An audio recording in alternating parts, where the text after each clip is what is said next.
The left-wing media gets it wrong so many times, it's really hard to keep track. But the new superstar at the podium is keeping them in check. CNN's Chris Cuomo said, "Show me where it says protesters are supposed to be peaceful." Well, I'd point him to the First Amendment where it says that you have the right to, quote, peaceably assemble. He should go back and read the Constitution. I think, you're asking the wrong question. The right question is where did the data... I want to ask, Kayleigh, so please don't tell me I'm asking a right. And I answered your question once, but if you ask it twice, it doesn't make it any better of a question. And did anyone take it upon themselves to pose any questions about Michael Flynn and unmasking the President Obama spokesperson? Oh, not a single journalist has posed that question. I was asked probably 12 questions about the Confederate flag, and I'm a little dismayed that I didn't receive one question on the deaths that we got in this country this weekend. Not one question. I didn't receive one question about 5 children who were killed. The president say to parents out there who are now going, okay, what do I do with my kids?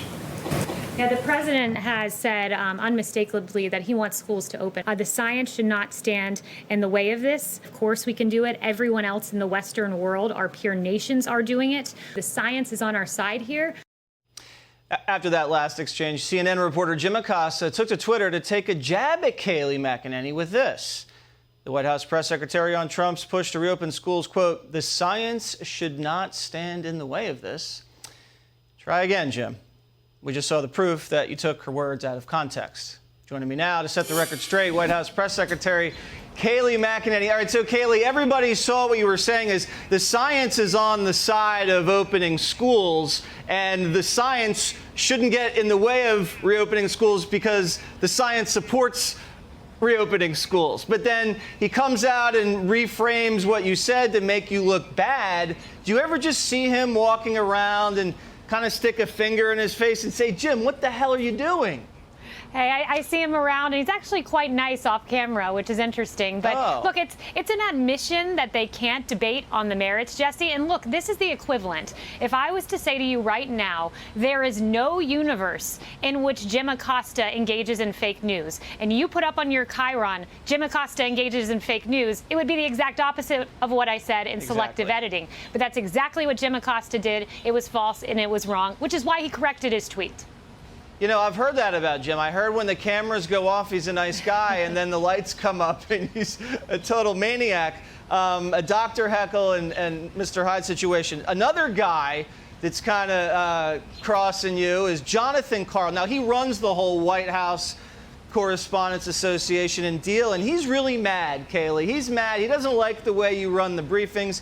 He wrote this really angry column in the Washington Post, and he basically says, you open these briefings like you're doing a cable news monologue, and you're really not doing your duty. You're not informing the public.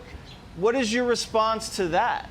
Yeah, he likes to talk about the public trust in his op-ed. Well, guess what I use my briefings for? I use my briefings to highlight issues the American people care about that they don't ask about. When have they asked me about police officers dying in our streets, children dying in the streets of Democrat cities? These are Democrat cities. 2 individuals who died in CHOP, the Democrat autonomous zone. When have they asked about this? They don't ask about it, and it's why I look over the reporters directly at the camera and speak to the American people, because these issues and these lives matter. And John Karl, he wants to determine how he wants to run the briefing. No one's stopping him from trying to become press secretary in a future administration. He could have been press secretary for the last administration. That would have been That's right. a better fit. Is he one of those guys that's nice when the cameras go off like Jim, or is he just mean all the time?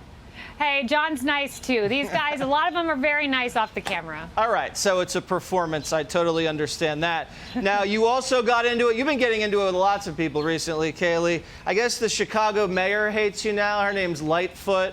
You said, I guess she wasn't really doing her job. Let's listen to what you said. It is unacceptable, and under this president, he'll take action, and the derelict mayor of Chicago should step up and ask for federal help because she's doing a very poor job at securing her streets. All right, so then what did you, I think she tweeted, "Hey, Karen, watch your mouth." Yeah, Karen's that's right. supposed to be some, I guess, slang for a bossy middle-aged white woman. I don't know. You don't even look middle-aged. You look younger than that. But what's your response to the mayor of Chicago?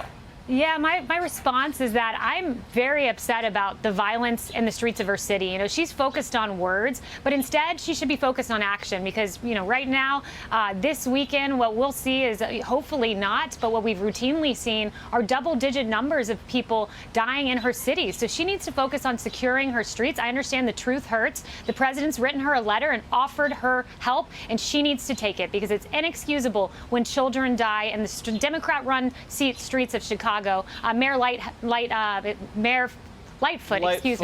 should be focused on that. Lightweight, Lightfoot, whatever you want to call it. I mean, it's homicides are skyrocketing. I think they're having the deadliest year so far in 25 years. Yeah. So it's not good to be living in Chicago right now.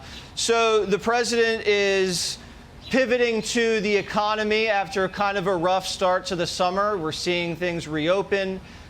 He's wearing a mask now. We're going to talk about masks in the next segment. And in your opinion, looking forward to August and then September, what is the White House doing in order to bring this country back to full throttle? Yeah, a lot. Look, this is the jobs president. We're focused on phase 4, which will be a great bill, assuming the Democrats come to the table, that give a tax break to middle-income Americans, lower-income Americans. A payroll tax holiday is what the president wants to see in that, and more funding for our schools to reopen.